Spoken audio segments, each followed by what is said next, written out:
পৃথিবীর সবথেকে বুদ্ধিমান প্রাণী কে বলুন তো? এই প্রশ্নের উত্তর খুবই সহজ। উত্তরটা হবে মানুষ। বিশ্বের সবথেকে বুদ্ধিমান প্রাণী হচ্ছে মানুষ। মানুষের মাথায় যেন অঙ্ক, হিসেব, নিকেশ সব কিলবিল করে। কিন্তু জানেন কি, শুধু মানুষ নয়, এই বিশ্বে শুধু মানুষই অঙ্ক করতে পারে এমনটা নয়। এছাড়াও আরো এক ধরনের প্রাণী রয়েছে যারা অঙ্ক মিলিয়ে দিতে পারে, হুবহু অঙ্ক মিলিয়ে দিতে পারে। শুধু অঙ্ক বলবো কেন, আরো অনেক হিসেব নিকেশ, অনেক প্রশ্ন উত্তরও এদের কাছে জলের মতো সোজা। যা করতে বলবেন তাই করে দেবে। সেই রকমই এক বুদ্ধিমান প্রাণীর কথা আজকে আপনাদের সামনে তুলে ধরব। অর্থাৎ কোন প্রাণীর পক্ষে যে অঙ্ক করা সম্ভব, এটাও কিন্তু বাস্তব। বাস্তব কিন্তু সেই কথাই বলছে।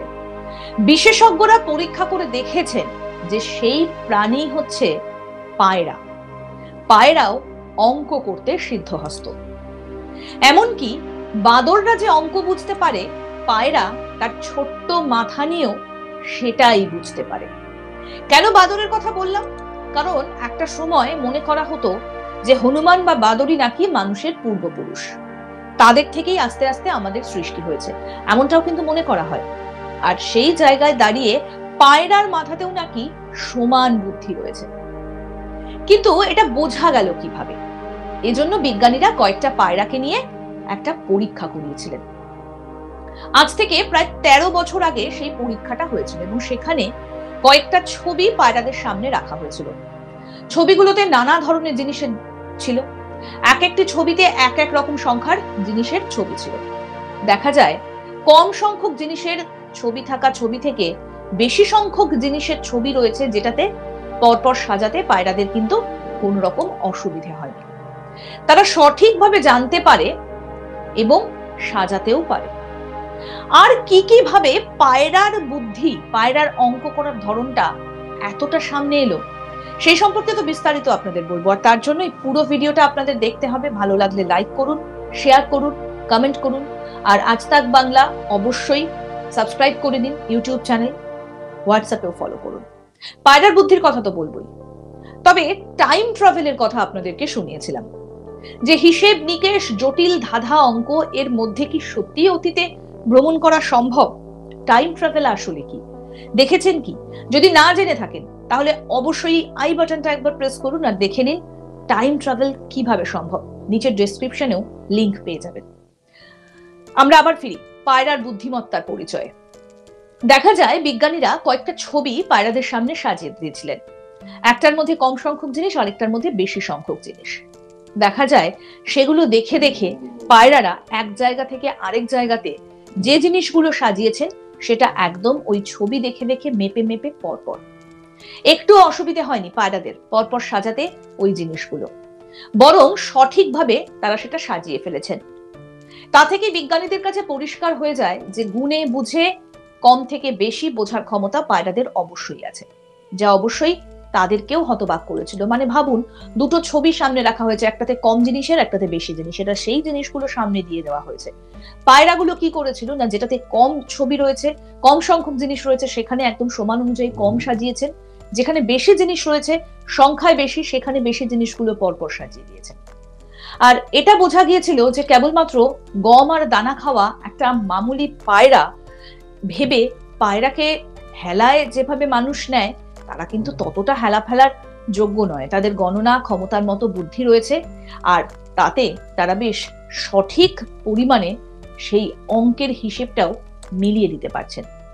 এবার আপনাদেরকে পায়রার বুদ্ধিমত্তার আরো একটা পরিচয়, আরো একটা কাহিনী তুলে ধরবো। তার আগে বলি, অতীতকালে চিঠি দেওয়া নেওয়া থেকে শুরু করে এক রাজ্য থেকে আরেক রাজ্যে যখন কোনো সংবাদ পাঠানো হতো, দূত হিসেবে কিন্তু পায়রাকেই পাঠানো হতো এবং পায়রার গায়ে সেই বার্তা লিখে দেওয়া হতো এবং পায়রা সেই সঠিক জায়গায় গিয়ে সেটা পৌঁছে দিত। এই হিসেব তো আমরা অতীতেও পেয়েছি, কিন্তু প্রজেক্ট পিজিয়ানের কথা এবার আপনাদের সামনে বলবো। সালটা 1943, দ্বিতীয় বিশ্বযুদ্ধের আবহ, বুঝতেই পারছেন। জার্মানির ন্যাটসি বাহিনীকে নাস্তানুবুদ করতে তখন উপায় খুঁজছে আমেরিকা। কিন্তু চোখ বন্ধ করে লক্ষ্য বস্তুতে বোমা ফেলবে সেই আবিষ্কার, সেই উপায় তখনও পর্যন্ত মানুষ করায়ত্ত করতে পারেনি। আধুনিক পদ্ধতিতে বোমা বিস্ফোরণ করতে এবার একটা উপায় বার করছেন আমেরিকার প্রখ্যাত মনোবিজ্ঞানী এবং উদ্ভাবক বি.এফ. স্কিনার।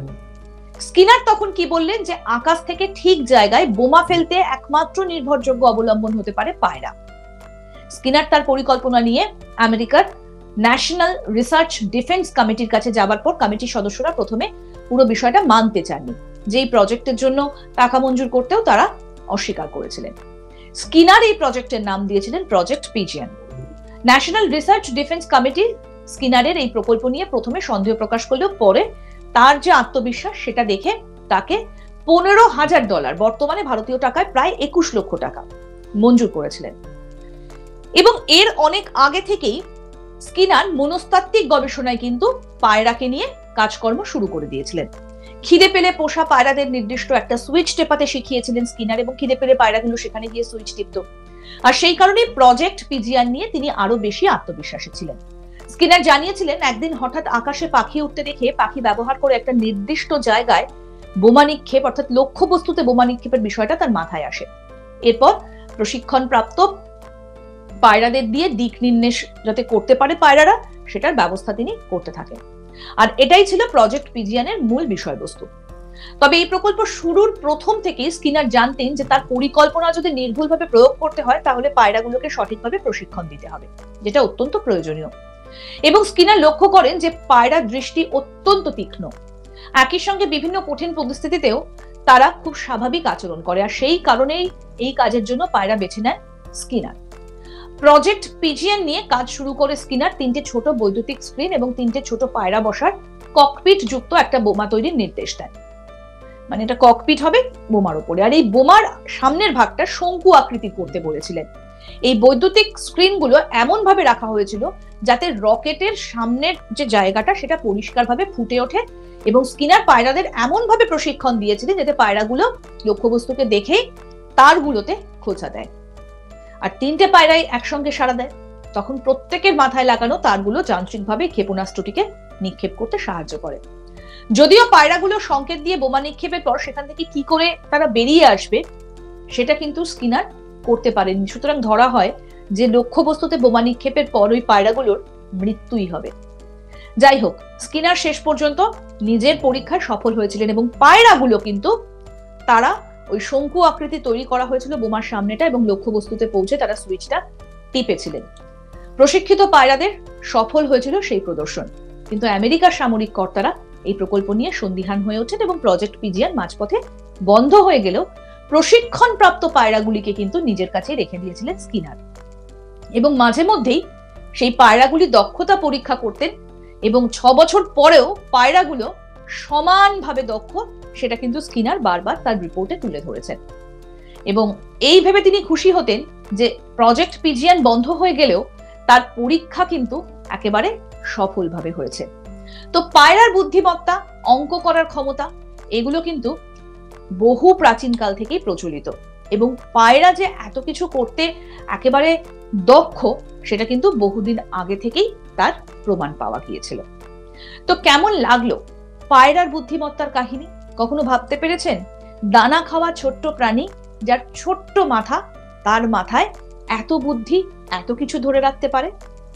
যদি ভালো লেগে থাকে এই প্রতিবেদন তাহলে তো অবশ্যই লাইক করবেন, শেয়ার করবেন, কমেন্ট করবেন। আজ তাক বাংলার ইউটিউব চ্যানেল সাবস্ক্রাইব করুন, নোটিফিকেশন পেতে বেল বাটন অপশন প্রেস করুন, আর অবশ্যই হোয়াটসঅ্যাপে ফলো করুন আজ তাক বাংলা।